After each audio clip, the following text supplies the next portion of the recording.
welcome you to the.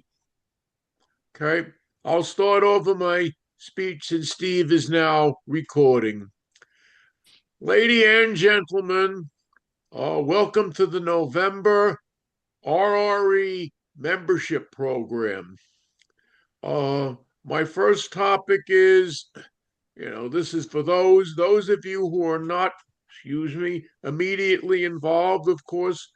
December 13th will be our annual meeting at the Williamson Library. Hopefully, we will get a quorum so we will not have to push the vote um, down to the December annual meeting. So, yeah. Also, very brief thing. We are going to honor two of our members who have decades of experience of service as members. One's Dick Stanley and Al Papp Jr. We are hoping to have Al come to the meeting. I have been informed that Dick is in Uganda, of all places. So Or That's right. will be. Yes. I guess there's probably some special sort of railroad that he's checking out. Victoria Falls, maybe. Maybe. Probably.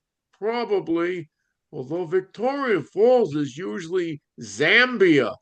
One side is Zambia, now the other one is Zimbabwe. So Well, I won't get into that hopefully too he'll have a much. good So time. yeah. Well, Okay. Al Pap called me up. He said he'll be there. We'll meet him Great. at the location. Wonderful. Good. Unless it changes, I understand it's still corridor 1 at track 23 in order to get up. You have Mike take everybody up. So Correct. I will, of course, call, and everybody else must, who's going to the meeting the night before, to make sure that we all get up there. I see Gigi over there, and Gigi, did you get my last message? Gigi. She can't respond because the mic is off, but Ah, hopefully, since she's listening to me, hopefully she'll be able to send out the rough draft of the November bulletin, because the earlier I can get it out after it's been approved and all that, it'll be the last notice that people will have for the annual meeting. So You that's must mean the my December particular. bulletin. You Yes, mean that's December right. Yeah, bullet. December bulletin. that is Yes. correct. Yeah. Okay. I don't have too much as far as the local rail stuff. Believe it or not, here on Staten Island, every once in a very real while, you still see an R44 consist. I saw one at St. George going out. It was on the tracks. It didn't go out, and I saw one going towards St. George from Bay Terrace. So that is the news as far as that. In my president's notes, I will have little notes from all over that I've gotten from one particular rail source. So everybody, whether you get a hard copy or the e-bulletin, you will, notice that. So right now, I'm done. So I'm going to turn it over to our program man, Mr. Pablo Calca. Take it away, Paul. Thank you, General Foz. I want to once again welcome everyone to the November meeting of the Railroad Enthusiasts. This is our annual tradition of our post-Thanksgiving get-together. So while you're digesting your turkey from the day before, you could also enjoy some first-class railfan entertainment. And that will certainly not be the exception tonight in the guise of Mr. Andrew Grahl. And before we turn things over, just looking forward, next couple of months, we will have two very familiar people present programs, both board officers, and one's an officer and one's a director. None other than Steve Kalka next month in the midst of our holiday season celebrations. Steve will hold court on Friday, December 26th, for what should be an outstanding program of original content featuring rail fan highlights of New England, upstate New York, and some very recent additions to this program that should really round things out. And then for our first program of the new year, January 23rd, 2026, we will be in the good hands of none other than Ms. Cora Soa. And Cora intends to take us south of the border, down Mexico way, with the very best of rail fanning in that country, which, as you know, is now connected with the freight lines, Kansas City, rather Canadian Pacific, Kansas City Southern, connecting all three countries. And we'll look forward to that. February is to be determined, but March, please note that already, because March we have none other than Miss Jackelman coming back with the program of the New York Central, with primarily the digitized slides of Mr. Alan Roberts. So please be on board for that one. That's good. Should be a highlight. And speaking of highlights, as I've mentioned earlier in my remarks, tonight is certainly something I would describe as being always one of the highlights of our membership meeting year, when we're graced by Mr. Andrew Grahl, and that shows you that the reason that month after month, year after year, the railroad enthusiasts present the very best in railfan entertainment for your railfan dollar. And tonight will certainly be no exception to that rule. So without any further ado, let me turn over the floor to none other than Mr. Andrew Grahl. Take it away, Andrew. Always a nice introduction. Thank you. Thank you. I hope everyone enjoyed their Thanksgiving. I'm going to start sharing my screen right now.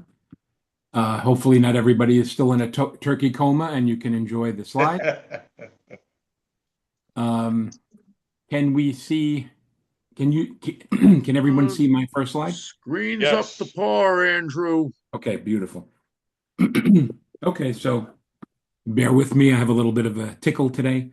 For the title slide here, we have Mass Central. I did advertise showing some New England Freight Railroad slides. Metro North's newest heritage engine on the bottom left there, 216 at Wilton, Connecticut. And everybody loves the Mattapan-Ashmont line in last year's snow. What we had on the meeting notice, heritage unit update, some vintage Kodachrome scans, New England Freight Railroads, quick visit to Northern California, and a lot of other stuff that's in here as well. So hopefully there's something for everyone. And if you snore, just please mute yourself. We'll begin in Rhode Island. This was a very quick weekend trip 2 weekends ago up to the Newport and Narragansett Bay Railroad, which operates the Grand Bellevue dinner train. I'm sure several of you have ridden that before. This was formed in 2014 by the owner of the Seaview Railroad, also in Rhode Island. And since 2021, it had been operating from here in Portsmouth Junction, Melville Yard, about halfway up the island, instead of from downtown Newport. This year, they did bring trains back to downtown Newport, so I wanted to go take a few photos of that. Anyway, here is a RDC, which can operate on its own, but has been operating recently in a train, ex-BC Rail from Canada, Wilton Scenic Railroad, in between Rhode Island and BC Rail and it was originally Canadian National. View from the air of the little Melville Yard area. You can see quite a few interesting things here. A nice blue porter on the left that was recently repainted. Nice to see museums painting things. Fresh paint always looks good and certainly helps with business. Um, Things of interest, that is a gas brill car, Doodlebug from the Trolley Museum of New York in Kingston, which is on lease to the Newport Narragansett Bay Railroad. It did test in November, but hasn't run in service yet. So stay tuned for that if you'd like an interesting experience. That's a Brill model, uh, what is it? Brill model 55 gasoline Doodlebug. A few things around the yard. They had this 1951 GE 44 tonner, originally from the Hampton and Branchville Railroad in South Carolina. Later ran for the Branford Steam Railroad a little closer here to Rhode Island. Now it's on the Newport Narragansett Bay. And a closer shot of that porter with the Portsmouth Junction Tower and an interesting Penn Central worm logo on the tower. So now we'll head to downtown Newport, and they have put on display to tell everyone coming into town that the railroad is back. This 44 tonner, number 10, ex Grafton and Upton in Massachusetts, of which we'll see plenty of pictures of later. And it's right downtown. Anyone driving into downtown Newport will go right past this. And I wasn't really sure this was going to run, but we just happened to drive downtown. I looked out the window and saw a 65 tonner pulling an RDC into downtown. So we just quickly ran over to the station, took a few pictures of it coming in. As you can see, the crossings are still flagged. And here is the train approaching the last few feet of track. And here we are stopped at the train station. They were doing a test train for Santa trains, which are restarted this weekend, bringing trains back into Newport proper for the first time since 2021. So go take a ride if you'd like. 65 tonner number 66 right here, freshly painted, pulling RDC 1, ex Wilton Scenic, ex BC Rail, ex Via, ex CN. And they were taking some publicity photos for the event. They even had Santa come out for the 5 minutes of sun we had on that Sunday. A picture of the other end of the train with the Newport station, the bus terminals right on the other side of that station. Certainly worth a ride in the future. I tried to find some history on that station, but I was unsuccessful. Other than it wasn't built as a railroad station, it was brought here and converted into one. The other interesting thing in the tourist train world is the revival of passenger trains in Gettysburg. This version of the Gettysburg Railway started around Labor Day of 2025, so just 2 months ago. And they run trains from here in downtown Gettysburg to just south of Biglerville. This engine, 1863, which is numbered for the Battle of Gettysburg, which happened between July 1st to July 3rd, 1863, started its life as Conrail before becoming CSX. The other end of the train, which we'll see a little bit later, is an ex-New Jersey Transit engine, which is why I had quite a bit of interest to come here. This station was built for the Gettysburg and Harrisburg Railroad in April of 1884. And then, obviously, that became the Reading Railroad, where this ran passenger service to Gettysburg until 1941. So here's a few pictures of the line from south to north. The end of track in Gettysburg. Basically, this is a siding off the CSX main on the left. This is where all the passengers board. Little aerial view in the same place. You see the famous Gettysburg College off to the right, upper right. A little higher up, you can see the whole campus. This was taken about a month ago. And here the train has departed from downtown and is starting to snake its way out of Gettysburg toward the north. You can see in this aerial view some of the battlefield monuments in the background there on the horizon. This is the ex-New Jersey Transit engine, which was New Jersey 4135. After running in New Jersey, it was leased to the AMT in Montreal, and it ran for both the Saratoga and North Creek and the Hoosier State while it was owned by Iowa Pacific. Numbered 1786 because that was the year Gettysburg, Pennsylvania was founded. So here's the engine heading north. Those are actually monuments from the 11th Pennsylvania Volunteer Infantry. Looking the other direction, you see the Mummersburg Road crossing. Sort of directly in the middle of the view is the Oak Ridge Observation Tower, which we will use for photos in the afternoon. You'll see that very shortly. And in the middle toward the right is the Eternal Peace Memorial. You kind of need the drone here to work in the monuments, as much has been overgrown here since my last visit, maybe 10 years ago. Better view with the train and the Eternal Light Peace Memorial. Picture of the train returning later at Mummersburg Road. And from that Oak Ridge Observation Tower, if you're a rail fan, write that down because you certainly want to take pictures there in the afternoon of trains returning. Next time I'll try to go back in October to get a little bit better foliage, but overall not terrible. These cars were beautifully restored also. I'm not exactly sure where they're from. There's not a lot of information online yet.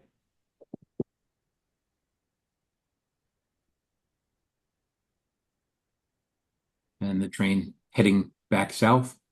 Mummersburg Road crossing again, also from the Oak Ridge Tower. We'll head further up the line. This is the Hers Ridge Road crossing, also in Gettysburg. Nice morning shot here, an afternoon shot on the other side. Oh, excuse me. Little further up, Rake Factory Road. I'm sorry, this is the Route 34 crossing. Route 34 crossing. This is Goldenville Road. Some silos there for good photo prop. And this is the Rake Factory Road crossing, the last public crossing before the train turns around.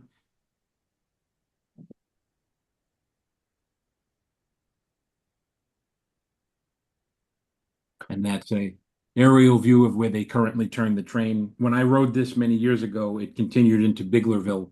There's a nice train station there. It seems like they want to go back there, but there's some bureaucracy in the way.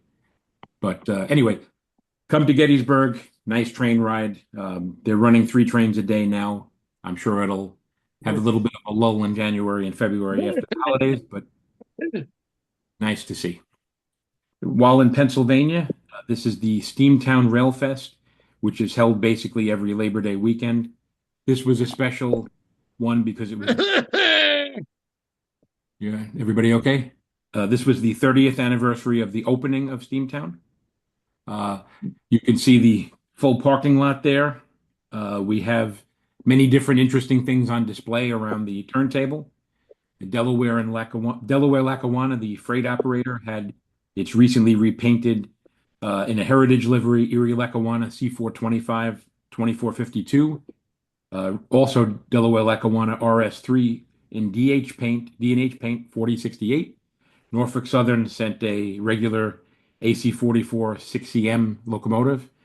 Steamtown brought out an Illinois Central 280 and the famous nickel plate PA4 190 recently purchased and restored, or the restoration was finished by the DL also.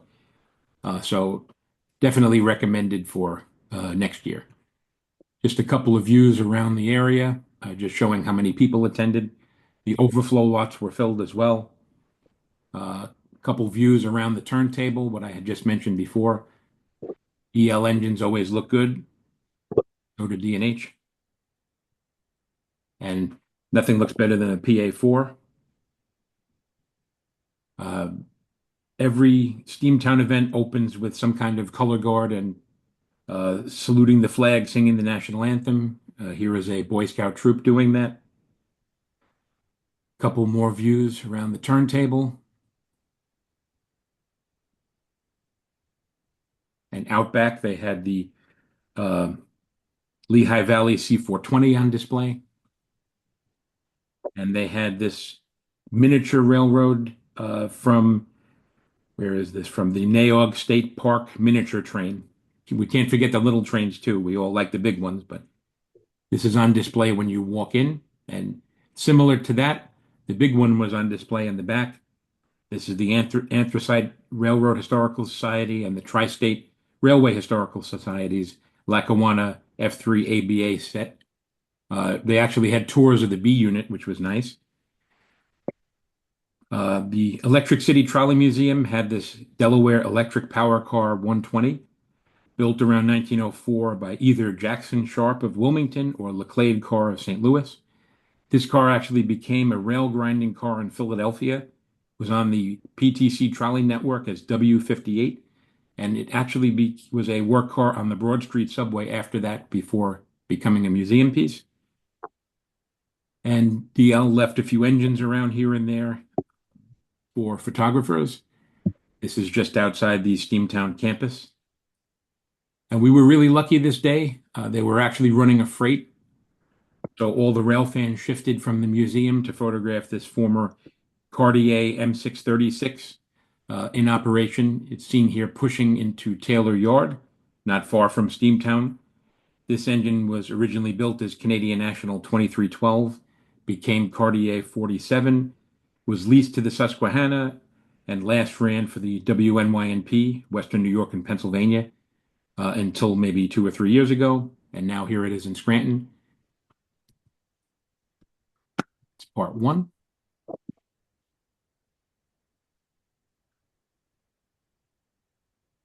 And here is 3602 after switching Taylor, pulling out and heading back toward downtown Scranton. And it arrived at Bridge 60 just outside of Steamtown, to the delight of all rail fans. Unfortunately, there was a pesky cloud for about 15 minutes while this was happening, but what can you do? And here they are shoving the train back past the Steamtown loading platform. Also of note is this former Erie Mining Company C420, which is now a parts source adjacent to the Van Storch shops in North Scranton. Never know what you're going to see when you drive around Scranton. Always an alcove somewhere. So we'll take a look at some yellow engines a little closer to home. This is the Housatonic Railway, which was formed in 1983, about 161 miles in Connecticut, Massachusetts, and potentially New York on the Berkshire and Maybrook subs. Housatonic has had a lot of interest from the rail fan community in the last few years, as they've purchased 3 of these GP15s and recently 2 GP39s. So now we finally have yellow and green engines back on the Housatonic instead of these lovely GATX blue engines, which have been running there basically for the last 10 years. So this was taken in Canaan Yard today, not today, the Canaan Yard in July. This 1512 is ex-Union Pacific 704. And just a quick look at the map, you can see basically they run Danbury all the way up to through over the Massachusetts border to, my notes are cut off here, Pittsfield, and they do some business on the Maybrook line east of Danbury as well. Okay, so back to Canaan. These engines were basically on the property for 2 days when I took this picture. 3901 and 3902 just came. They're GP39Rs ex BNSF, and some of the old engines are in the view as well. We have a leased MP15 229, which had been running on the south end out of New Milford for quite a while. Housatonic also bought that ex Bangor and Aroostook 22 in the back, which is a GP7, and one of the original to the railroad original to this version of the Housatonic GP35 3603 over there on the left as well. Different view showing the old and the new yellow equipment. And just north of Canaan, they have much of the GP35 series parked. I don't know what will become of these, but this is where they reside now. And there is the RS3 in there as well, which is used occasionally for historical events. It doesn't run, but they bring it and pose it, as you can see. So a couple pictures around Canaan. There's some midday switching with GP 15, 1510. Passing the fantastic Canaan station. This is Canaan Union Depot, built in 1872. Was the junction at the time of the Housatonic and the Connecticut Western Railroad, which became the Central New England Railway. Penn Central stopped service here in 1971. The station had fire damage on October 12, 2001. Beautifully restored now with many businesses inside, including a nice brewing company. But definitely a jewel of the line and a definite stop if you're ever photographing. There's a shot from the air and a shot from the ground. This is the NX13 train, which runs Monday through Friday, leaving Canaan around 3 or 4 o'clock and heading north to Pittsfield. I just went up to get a few shots of it when this 1510 was new. This is in Massachusetts at the Sheffield Pottery Building. Many rail fans flocked back to this area in early August as the Berkshire Scenic Railway ran a train with this FL9 and the Roger Williams New Haven RDC consist down to Canaan to be put on display the following day. This FL9 has been restored for web rail, and it is on display. It resides at the Berkshire Scenic Railway Museum in Lenox, Massachusetts, most of the time. Here it is getting ready to depart for that trip south to Canaan. I have about 100 rail fans standing next to me as I took this picture, but here is the train departing Lenox. Quick side note here, the Berkshire Scenic Railroad purchased several of these former Connecticut and originally MBTA, MBB German-built cars. They're on a siding just south of Lenox for future use. Interesting to see these sitting here.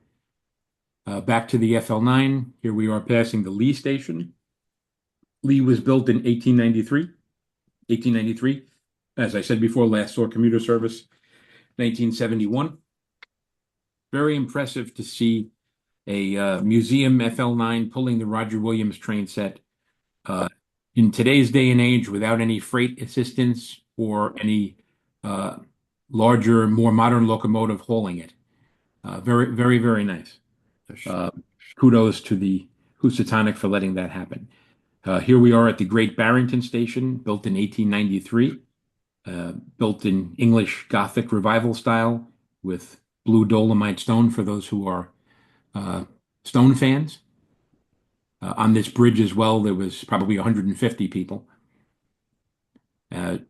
Shot in the other direction of the Roger Williams going away. Definitely glad I did not miss this. And Sheffield Pottery in the other direction, getting closer to Canaan. Where would you ever think you'd see that train running on a mainline railroad, or at least a short line railroad, I'll say. And here we are getting into Canaan, just as the shadows are starting to form. But we made it in beautiful sun. And there's the Housatonic RS3, which was put on display for this weekend celebration as well. Now we'll head further down. This is the NX12 train, which runs Monday through Friday from Canaan down to New Milford. Here it is heading back north. That's the New Milford train station, which was built in 1886 with one of the newly acquired GP15s. Not much you can do with high sun in the winter, but this kind of works with the neighborhood. Moving further south, this is the combination of the NX12 and the NX10 train.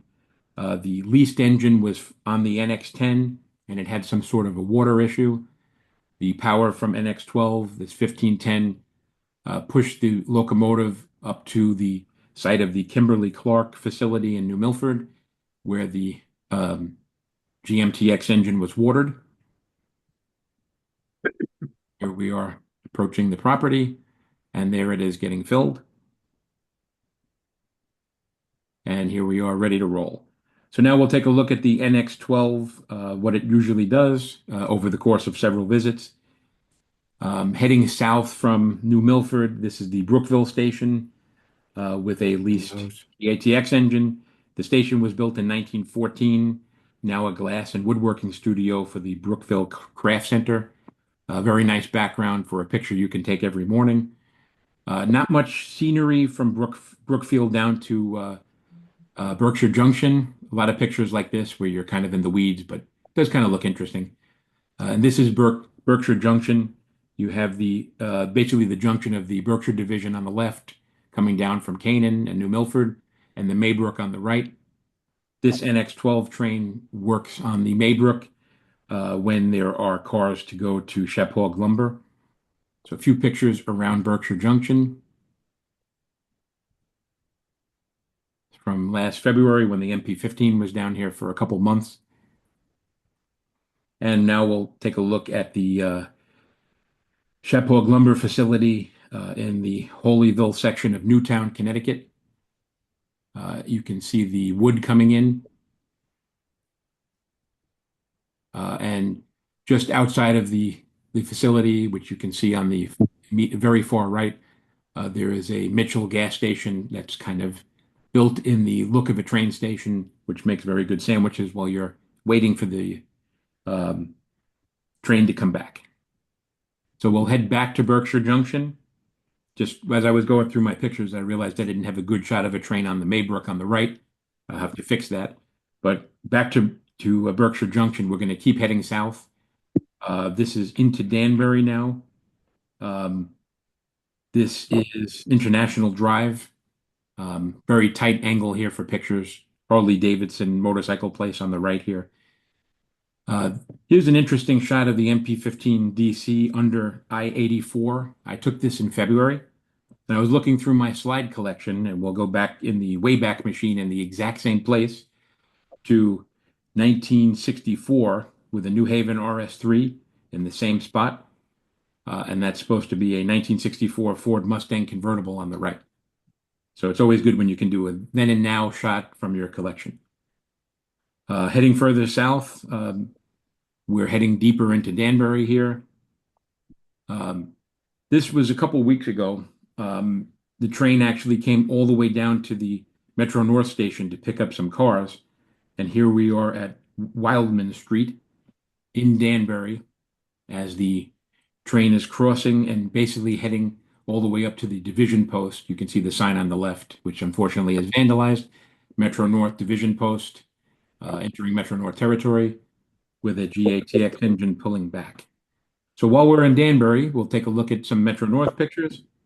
Metro North has a fleet of these P32 ACDMs, 201 to 227. Condot has 4, 228 to 231. You see 230 in this picture with a Penn Central logo that somebody put under the engineer's cab window. This is a shot right basically above the Danbury Railway Museum, framed with the Brookville locomotive engine as well. Those Oak Ridge cars are dropped there by Housatonic, and that's what the train in this picture was bringing back. So this is Danbury from February of this year. A couple pictures of the Danbury Railway Museum collection. That's the relatively newly acquired S1 1904 electric that was rescued from Beacon Island near Albany. Came in January 2004. The bottom toward the left. A couple different views after a little snowstorm here. Former Metro North Condot RS3, M605, ex Delaware Lackawanna and Western 912, and CN MLW FPA4 6786, which is owned by private individual but sitting in the museum here. And that's the recently acquired Amtrak AEM7 that's in the yard as well. So we'll take a look at some Metro North things now. This is the 6th locomotive in heritage livery for Metro North, celebrating their 40th anniversary. The olive green and dandelion yellow vinyl. This paint was used until 1954, and it debuted Friday, February 28th on the Danbury branch. Here's a few shots of it sitting in Danbury over the weekend. Um, for those of you who don't know, there are four through trains from Danbury to Grand Central, obviously in both directions. One of them sits in this perfect sunshot um, over the weekend, and it's very easy to take pictures. You just cross the track at the walkway to enter the Danbury Railway Museum and Collection, and you can take these pictures very easily. The other three trains are in the yard. You need a drone to do anything with those. But this is 222, probably one of my top two, which was sitting there for pictures.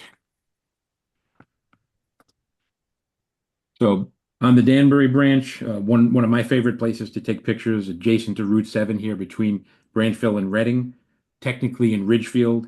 This is the Employee Tribute Unit, the fifth commemorative unit of this 40th anniversary celebration.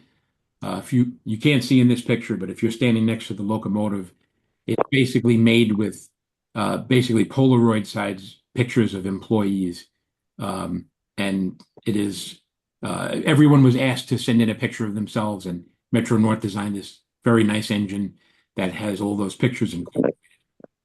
I have to ask Mike when this is over if his picture's on there too. Same place, little more foliage going away, but this is 222 heading north to Danbury. In the winter, you have to take pictures here before 3 o'clock or the shadows come in. Andrew, my picture's on it. Okay, I will have to find it. Put it in next year's show. Okay. Here's 222 at Wilton Station. Wilton Station was built in 1939 and is open in the morning every day. Here's 216, the most recent one. You saw the picture on the cover shot. This is the eighth and most recent in the Heritage Series. The Veterans Unit honors the service and sacrifice of the men and women who served our country. Designed by Metro North veterans.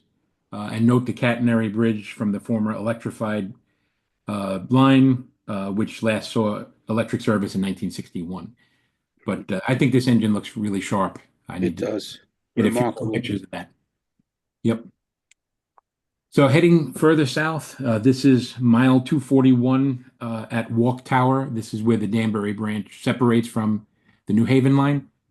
So what I'm trying to do is get a picture of everything here. This is 208. This was the beach ball from 1983, the first of the Heritage Series, debuted May 15th, 2023. Here is the New York Central, the third Heritage, debuted November 14th, 2023. Between this and the New Haven, which one I like the best, but certainly like all of them. Penn Central 217, the fourth, which debuted March 11, 2024. 222, which we've seen a few times.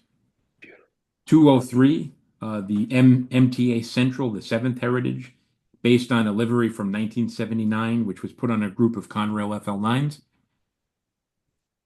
And that's 201 at the South Norwalk Station, the second Heritage, debuted August 11, 2023. A lot of interesting stuff to see on Metro North. Also, the Chargers have now entered service. They've been taken out a couple times with some teething problems. But here is the first day of operation with Charger SC42-DM for dual mode, 301 at Harlem 125th Street. This was the day they entered service, September 22nd, 2025. 27 of these 4,200 horsepower engines will operate on Metro North when they're all in. And here's one in Grand Central on the opening day as well. So while we're here, we'll go downstairs to Grand Central Madison. Excellent way for someone from up north to transfer out to Long Island without switching to the subway. Here we are at Grand Central Madison, which opened January 25th, 2023 with an M7. And we'll head out to Jamaica. I've been here 3 times at this new platform, and all 3 times I've been able to get a combo shot with all 3 types of trains. So here we can see the M3 in the middle, built by Bud, the M7 on the right, built by Bombardier, and the M9 by Kawasaki. M9s have been in service since 2019, and that train is coming from Brooklyn. but we came here for other things.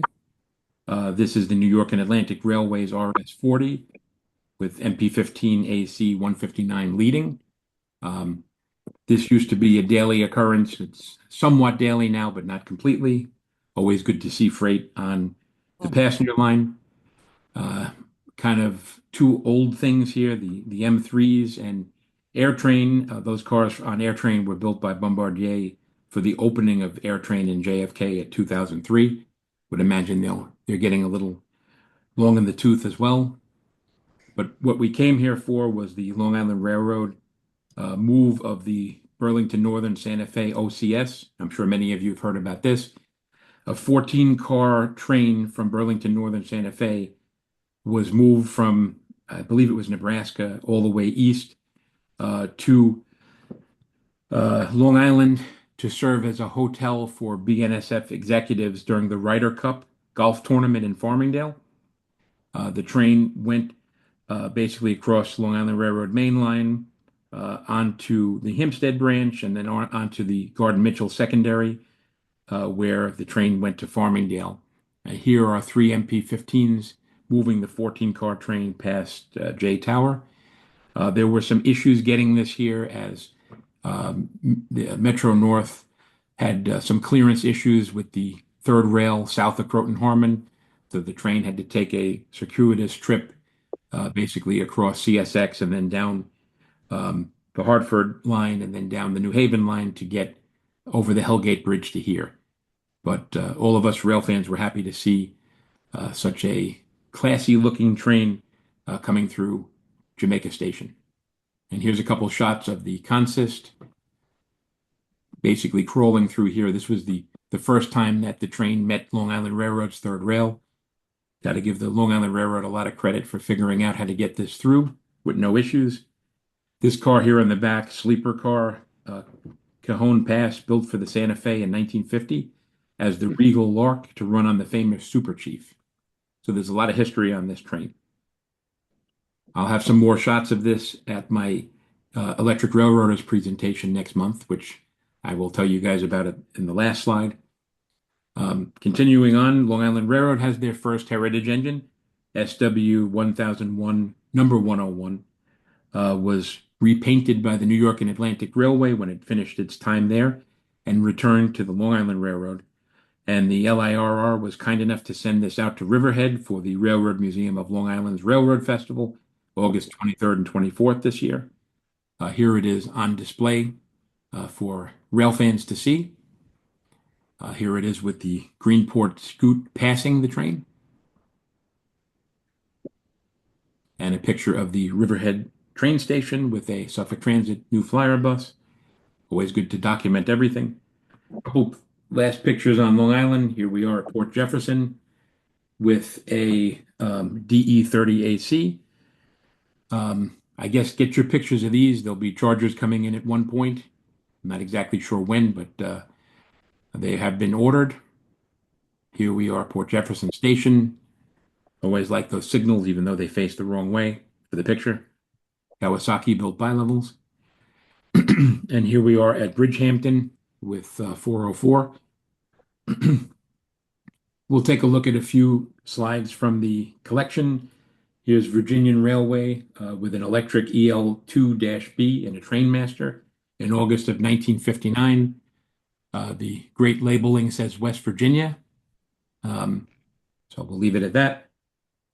Penn Central, always loved their F units toward the end. 4368 at Collingwood, Ohio, September 1976 by Bob Yanessi. New Haven in June 1970 from Hal Spielman, former Pennsylvania Railroad U-25C and a New Haven C425. I would have loved to have been back there with the camera. 1970 MP54 fan trip over the Hellgate. And here we are in New Canaan. This, I believe, was an ERA fan trip as well, June 1970. A couple of pictures in Mexico. The FNM, original colors, S2 at the Buena Vista Station in Mexico City, February 1964, with a nice F unit on the right. And I've only seen a few pictures of these. The Ferrocarril Sonora, Baja California. This is an RS-11 2103 in Mexicali. I was in Mexicali in the mid-90s. I didn't see anything this cool. And one of my big interests, the New York Central Putnam Division. This is a Putnam train at the Brewster Station, March 25th, 1958, just 2 months from the end of service on the Put. A couple pictures from the Putnam. This is the Carmel Station, April 12th, 1956 by D.R. McCulloch. And this shows the Lake Mahopac Station in July 1940. The top with the steam engine is a Putnam train, and the bottom right is the Harlem Line branch to Lake Mahopac. The Put stopped, obviously, the end of May 1958, and the Harlem ceased service here April 1st, 1959. Route 6 today. Looks a little bit different, even though the station still does exist on the top. A little different. So we'll take a quick trip out to Maine. This was for July 4th weekend. Old Orchard Beach is a big beach town. This is the Amtrak Downeaster train from Boston to Portland and Brunswick. That's Amtrak P42 DC 95 with the beach and fun stuff in the background. Sun was a little bit better in the other direction where you can see the pier.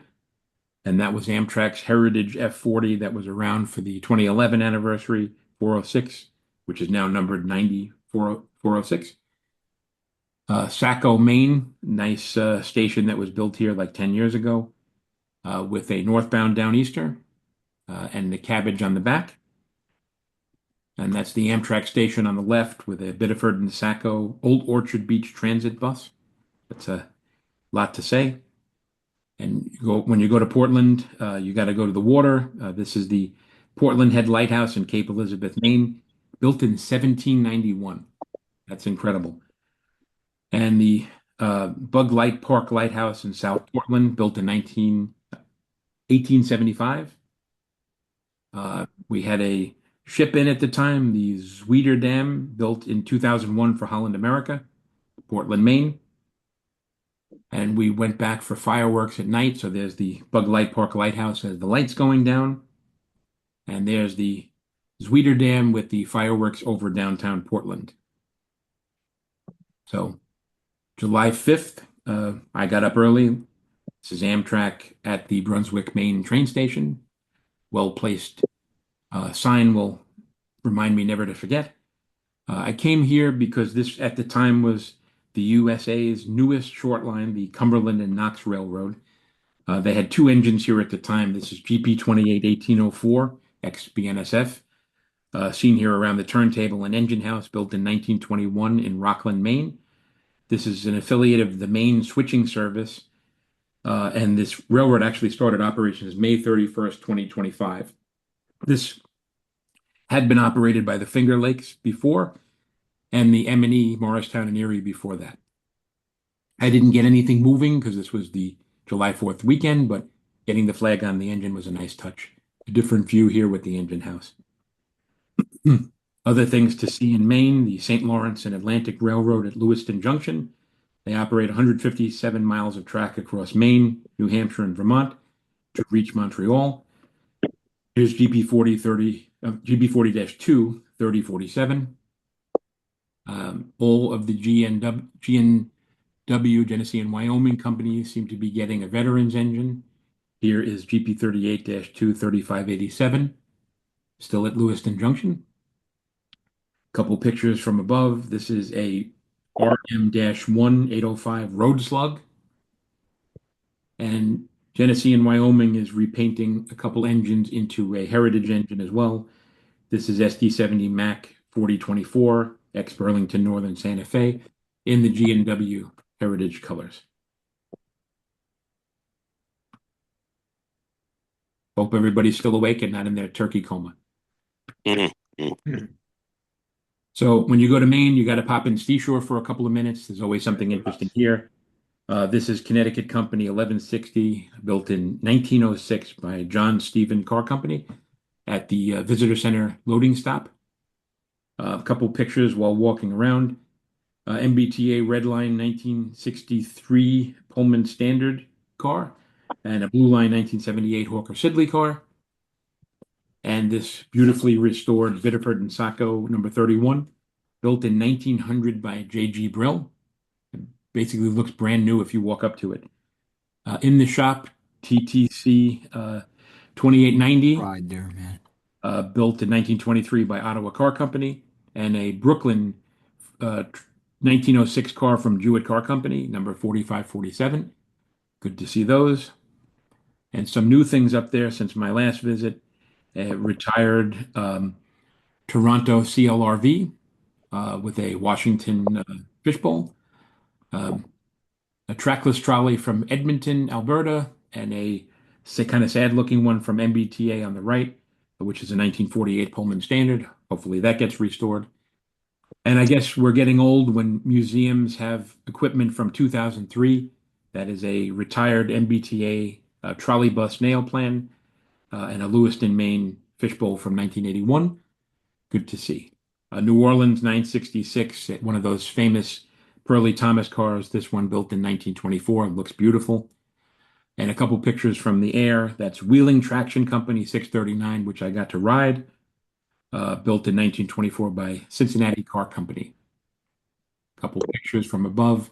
That new building on the other side of the visitor center has model railroad in it now. Nice to see some new stuff happening in Seashore. Head a little closer to home. This is the Grafton and Upton Railroad. If you remember, we saw the 44-tonner in Newport from this railroad. They have this beautiful F7A 1501 built in 1952 for the Bessemer and Lake Erie, but it is for sale and in storage in the North Grafton Yard. This had run many fan trips maybe 15 years ago or so. Unfortunately, I didn't see too many of them, but it's a shame to see it sitting here. Hopefully somebody buys it, puts it back in service. But we'll take a look at the Grafton and Upton operations. They basically run from Grafton, Massachusetts, connecting with CSX. Yes, and heading south through Upton, connecting with CSX on the south end of the line as well. Here is MP 15AC 1501 XCSX at the Route 140 crossing in Grafton in February. That's the new corporate colors, that orange and black. Grafton is an old town with some nice buildings. Here is the train in February crossing Old Upton Road. This is sort of the signature shot on the line.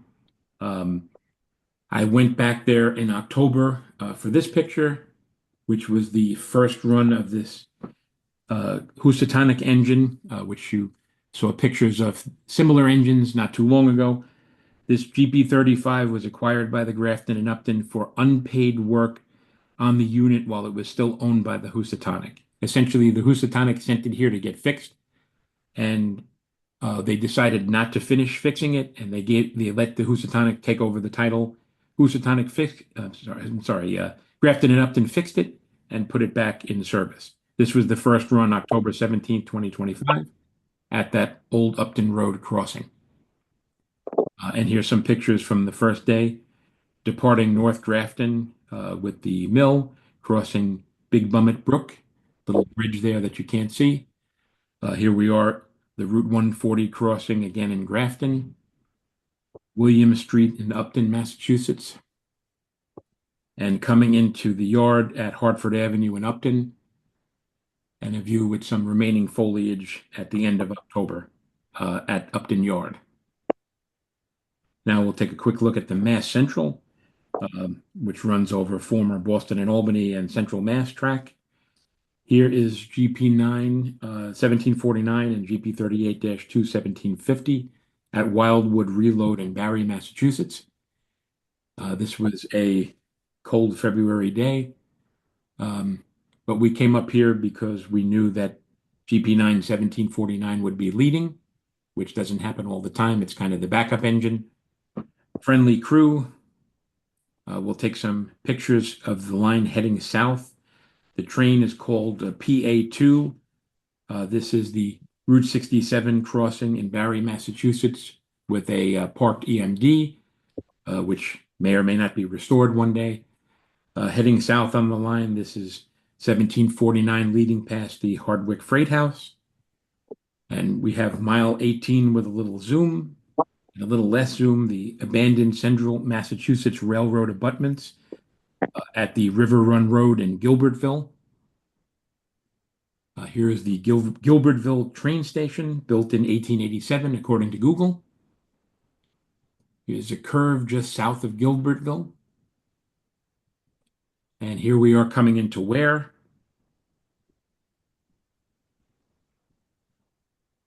Ware, Massachusetts. Switching Quantix in Ware, Massachusetts. Continuing further south, just south of Ware, coming into the Gibbs Quantix facility and crossing Main Street in Palmer. And here we are running alongside CSX in Palmer, where the line interchanges with CSX and New England Central. Since we're in Palmer, we'll jump on New England Central. As I mentioned before, there's a lot of veterans engines on Tennessee and Wyoming properties. Here is one on the New England Central, which used to be Central Vermont. This is train 608, which runs from Palmer, Massachusetts to New London, Connecticut. This was taken in late June. And that is GP40-2L ex Canadian National and GP38-23511. Switching in Palmer before heading south. Here we are getting the train together in Palmer. We've just departed Palmer. We're now in Monson, Connecticut. About to switch RCP Transit in Monson, Connecticut. This is the state line of Massachusetts and Connecticut. Stafford Springs, Connecticut. Very nice place if you get a train early enough with these flowers and light fixtures. The Coventry Station, south of Stafford Springs. And here we are arriving in Willimantic at Bridge Street. The Railroad Museum is just down this street.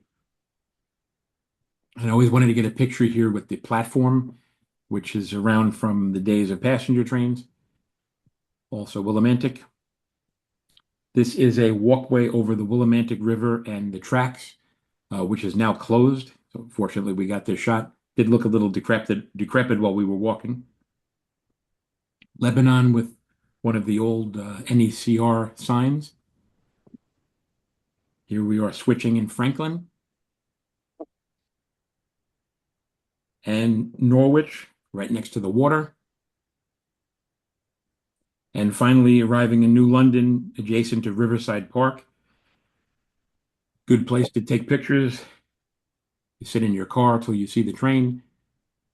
Riverside Park with the Gold Star Memorial Bridge, which takes I-95 from New London east. And here's the train after the engines ran around the power, arriving in New London.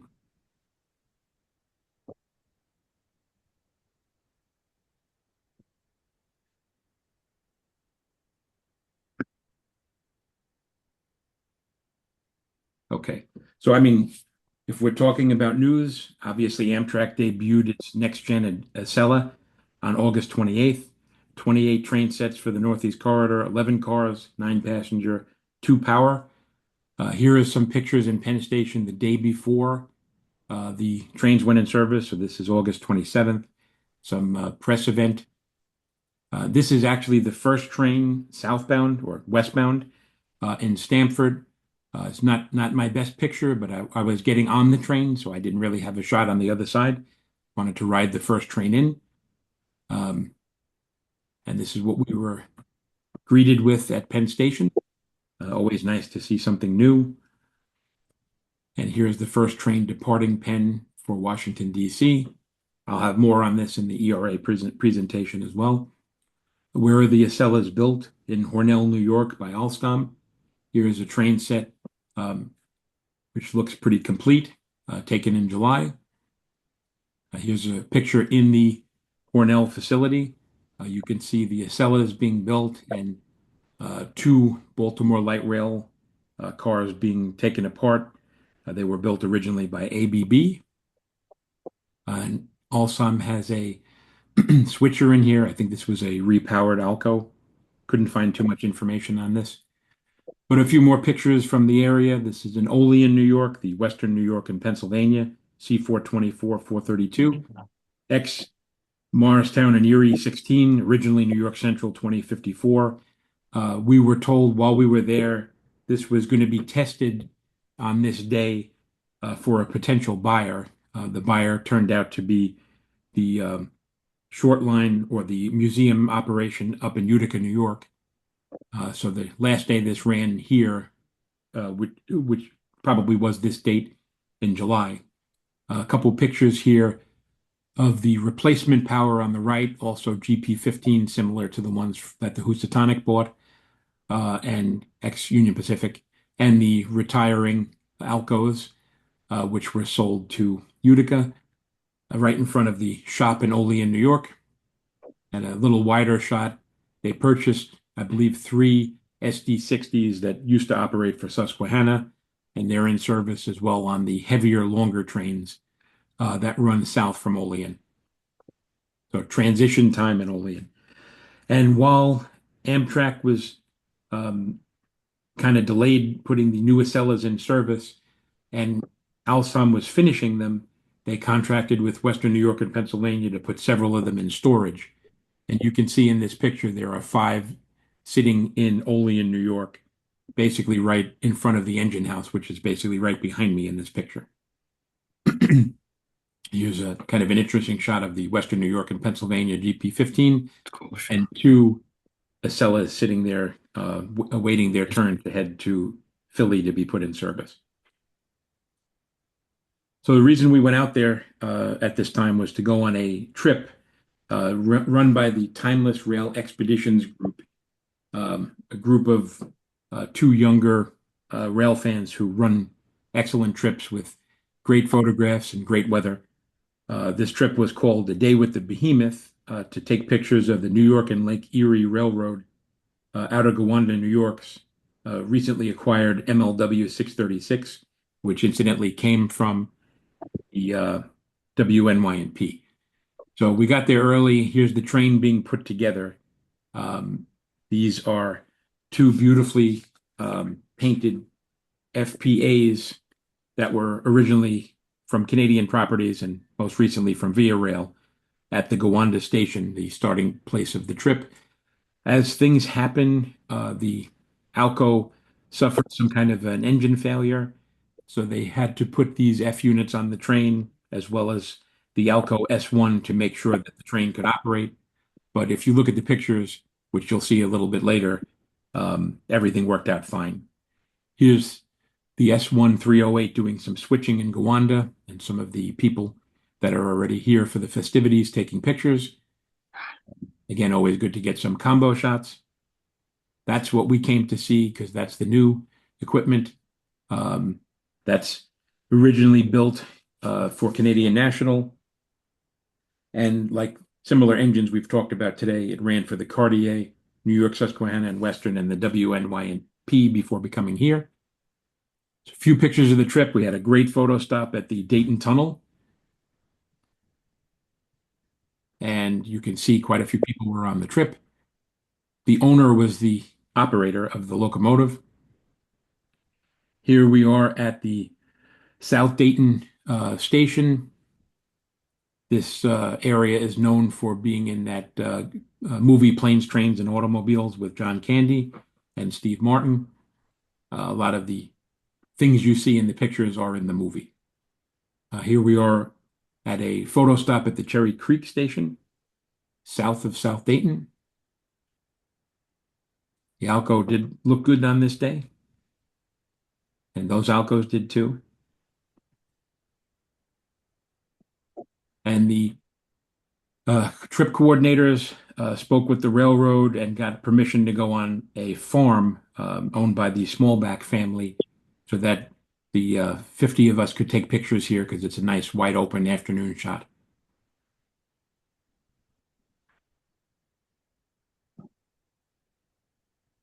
head back to South Dayton for some final photographs before heading home. They did a lot of posing of two trains passing. You can almost always find a former Lackawanna MU car on every tourist train. Here is one on the New York and Lake Erie. And probably my favorite shot from the day, getting the behemoth on the left with the FAs, which I love, on the right. So heading back home, just a couple of interesting pictures. Coney Island Yard, opened in 1926, 75 acres of land. New York, New Jersey Rail. These are Knoxville locomotive SE-10Bs working along the famous street running trackage on First Avenue in Brooklyn from 65th Street Yard up to South Brooklyn Marine Terminal. On this day, a locomotive was being delivered from Wabtec in Erie, Pennsylvania. This R255, it's actually called a WAB6HYB. It's a 675 horsepower hybrid battery locomotive. And this is HL010 being shoved the final few feet on First Avenue.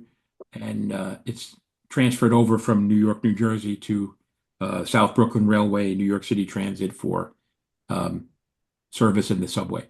And here it is being flatbedded the last few feet. And right beyond the fence down there is where it would be unloaded for South Brooklyn. Here are the two engines coming back when they're finished. And this is from a similar trip out west in March.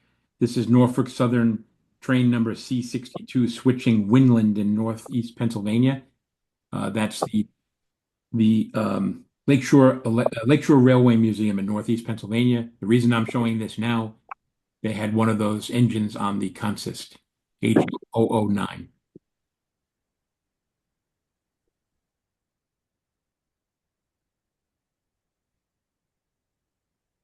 Not the greatest weather, but it does kind of prove a point or show where they're coming from. And a couple very quick pictures from California. I will have more on this in my Electric Railroader show as well. This is the Caltrain system out of San Francisco, running south to San Jose. This is the Diridon station with a MP36PH-3C. There are still 5 diesel trains in the morning, 5 diesel trains in the evening on Caltrain that run from here to Gilroy. Everything else is electric, using these very nice Stadler KISS EMUs. Electric service started in August 2024, and there are 23 of these EMU train sets that replace all diesel service north of San Jose. Go take a ride. Western Pacific F7A 913 at the California State Railroad Museum in Sacramento. Beautiful train making all the right noises when it pulled out to sit here on display. Caltrain Siemens Charger SC 442102 at the Sacramento Amtrak station. Picture of one of the Amtrak California control cars in the same place. When is it not nice to see street running with freight? Here's Union Pacific AC 6000 CW at Jack London Square in Oakland. We got lucky to find this in between several Amtrak passenger trains. And when you go to this part of California, you have to go to San Francisco. Here we have a Detroit and a Cincinnati liveried PCC cars at Fisherman's Wharf. I'll have many more pictures of this on the ERA show. Closing out here is one of my favorite pictures from the trip, the Altamont Ace commuter train that runs from Stockton to San Jose. This is an F40 train at Alviso, a neighborhood of North San Jose. And since we're getting into the season and you should be finished with your turkey by tomorrow, leftovers, here is the Metro North holiday train from last year at East Norwalk. This year we have 2, an electric and a diesel. So make sure you get out there and take pictures. And special thanks to the following people on this list who made picture taking a little easier this year. And if you want, ERA is glad to have you join Friday, December 19th for part 2, where we'll certainly go into more detail with California and some other stuff. So thank you for joining. I hope everybody enjoyed. Have wonderful Oh, holidays. yeah. Very Thank you, good. Thank Andrew. you. Very nice. Outstanding program. Outstanding, yes. Very As always. interesting subject matter. Yeah. Glad you. As always, Andrew. The use Thank of the you, drone Andrew. technology has only added to your photography. Thank you. Thank you. Yes, very good. Appreciate it. Thanks, Andrew. Great show. Oh, yeah. Great show. Thank you for yes. joining from Boston. Yeah. Anytime. Thank you. It Always was good. excellent. Glad you liked it. Yes. It's always hard to figure out what to show, but I think it was a pretty good mix of everything. Oh, yeah. Oh, very that nice.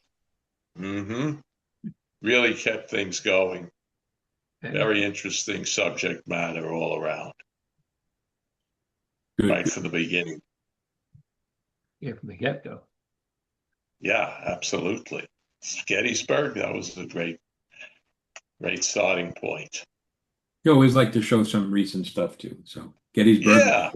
Yeah. Well, I'm glad that excursion is doing well.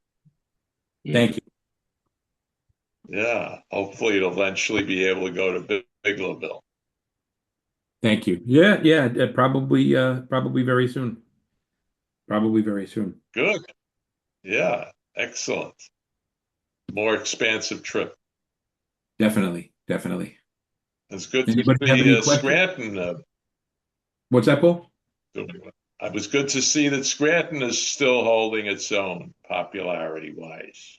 They had some Town. interesting stuff going on. They just painted some of those DL engines, and it was beautiful weather day. So Good. I think Excellent. that probably got a lot of people to go for it too. Did you notice if the mall right next to Steamtown had many just businesses open? Or I'll be honest with you, Steve. I didn't even go into the mall. We okay. parked in the parking lot, went in, and went out. We didn't go into the mall. Oh, okay. In the past, I have been in the mall, but not. Yeah, I've been in the past. And the NMRA had their convention there this past summer. Oh, okay. Yes. Well, Lionel, not Lionel. NMRA, Lionel, yes. Lionel Collectors. Right. Very good. Yes. Lot to see there from a rail fan point of Oh, view. yeah, absolutely. Yes. For certain. It's all right there. Once you're in Scranton, it's all within a short proximity. Yep, definitely. Well, I'm glad everybody enjoyed. Yes. Thank you. Very good. We'll look forward to Thank you very part much. 2 next month, the December ERA program. Sounds good. Thanks for the invite. Okay. Very good. All right, everyone. Take care. Okay. Good You seeing do the you. same. Good weekend off. Look forward Thank to you, next. Andrew. Weekend, See everyone. you all at Night. the annual meeting, December 13th. Yes. Sounds like a plan. How about Take care. you? Thank you. Be there.